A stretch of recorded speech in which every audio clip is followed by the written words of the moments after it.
Terima kasih sudah klik video ini. Jangan lupa tekan tombol like, tekan subscribe, dan nyalakan tombol notifikasinya. Selamat menonton. Kan tetap ngerasain sakit ya dong kayak gitu.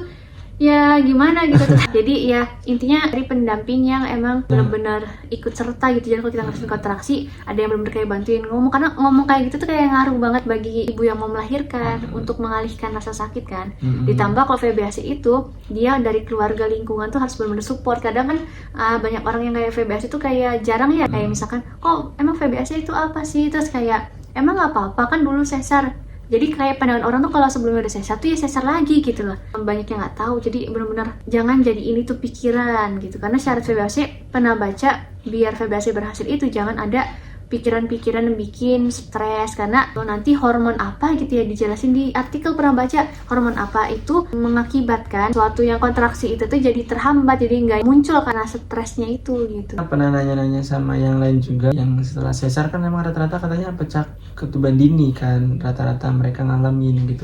Makanya akhirnya yang lahiran keduanya sesar lagi. Artinya ketuban pecah dini ini menjadi peristiwa yang sering lah. Ya karena mungkin karena stresnya itu ya entah dari omongan apa, kayak panik, bingung pengen lahiran di mana gitu kan. Karena ada kasus teman kita, tangga kita, dia anak pertama sesar, anak keduanya pengen coba normal tapi udah pecah ketuban dini dulu. Jadi waktu itu tetangga kita kan emang kontraksinya nggak bertambah gitu. Jadi kasihan juga, terlagi ngerembes mulu kan, jadi daripada bahaya gitu kan. Jadi kalau dalam konteks kayak gitu kan emang udah yang darurat, jadi ya akhirnya harus sesar gitu. Beda sama kita yang waktu itu masih kayak dikit-dikit, dan waktu itu pas mau deket sama rumah bidannya itu, kita kan ke Alfa dulu kan beli roti. Nah itu waktu beli roti, suami ke dalam, nah aku turun dari motor, peluk bantal, pas waktu berdiri, basah dingin banget, sampai benar-benar kayak dari bawah pusar sampai ke bawah itu tuh full basah, karena kita benar-benar pecah. Benar-benar.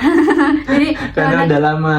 Iya. Karena lama kan pecah ketuban dari jam 1 dan nyampe sana kan jam 3 tuh. Berarti kan hampir 2,5 jam tuh ketuban keluar terus kan, pasti banyak. Itu karena posisinya duduk juga, jadi ya mungkin agak ketahan kali ya, beda sama yang berdiri, mungkin takut entah ngucur apa gimana gitu. Oh iya, waktu itu pas waktu datang ke bidan itu kan dicek beratnya 3 kilo pas USG. Wah ini mah lebih ya, semoga aja bisa deh. Pas anak kedua ini usahain jangan lebih besar dari anak pertama. Kasusnya VBAC biar mempermudah, biar nggak yang kesulitan karena nggak bisa dapat bantuan dari induksi gitu kan. Nah pas waktu lahir alhamdulillah BB-nya waktu itu 2,5 berapa, cuma kata bidannya digenapin 2,6 aja, jadi kita 2,6 gitu. Cuma kita juga nggak tahu ya 2,5 berapa.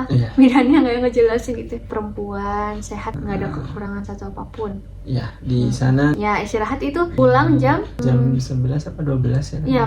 Nah itu alhamdulillah dapat makan pagi sama makan siang juga gitu. Boleh dijelasin biayanya habis berapa gitu? Ya sekitar 8 juta. 8 juta itu biaya yang besar, sebenarnya biaya dokternya itu. Sebenarnya bisa aja kita sampai seharian di sana ya. Cuma karena kitanya mikirnya yang penting dari udah lahir, istri juga udah bisa jalan, ya udah kita langsung pulang aja gitu. Ya karena posisinya kan ada mama sama anak kita yang pertama, kasihan kalau ditinggal lama-lama kan. Biar suami juga nggak bolak-balik mulu. Karena kan jarak rumah ke bidannya kan lumayan jauh, 30 menit. Akhirnya kita pulang tuh naik Grab. Pas pulang ditemenin sama bidannya, terus dikasih obat kewanitaan gitu ya, Giovan warna pink, dapat apalagi udah ya itu doang ya, dapat susu Vidoran. Padahal kan harusnya kan jangan ya itu. Iya, dia pro DBF tapi malah ngasih susu kotak. Jadi kan gimana gitu, mungkin susu karena kotak. Susu kotak kan itu jadinya, susu kartu. Susu kotak ultra enggak benar. Iya, berarti susu ini. Susu formula. Ya susu formula. Ya ngasihnya susu formula, jadi kayak mungkin karena udah itunya kali ya. Karena dagang kayaknya sih waktu itu ada gudangnya itu. Iya, ramai itu isinya banyak banget. Akhirnya seminggu kemudian kita datang lagi buat ngecek kontrol jahitan. Karena kan waktu itu kan pas lahiran dijahit sama dokternya, karena emang kan biar nggak terlalu susah, biar nggak terlalu lama pas proses persalinan, jadi dibantu gunting biar cepet proses persalinannya, biar aman ibu sama anaknya, karena kan ketubannya udah ngerembes banyak gitu. Nah terus pas kita udah cek, pas seminggu kemudian kita datang buat kontrol jahitan. Alhamdulillah akhirnya anak kedua kita lahir, berhasil VBAC. Alhamdulillah. Nah, terus pas lahiran jam 4 kurang 5 menit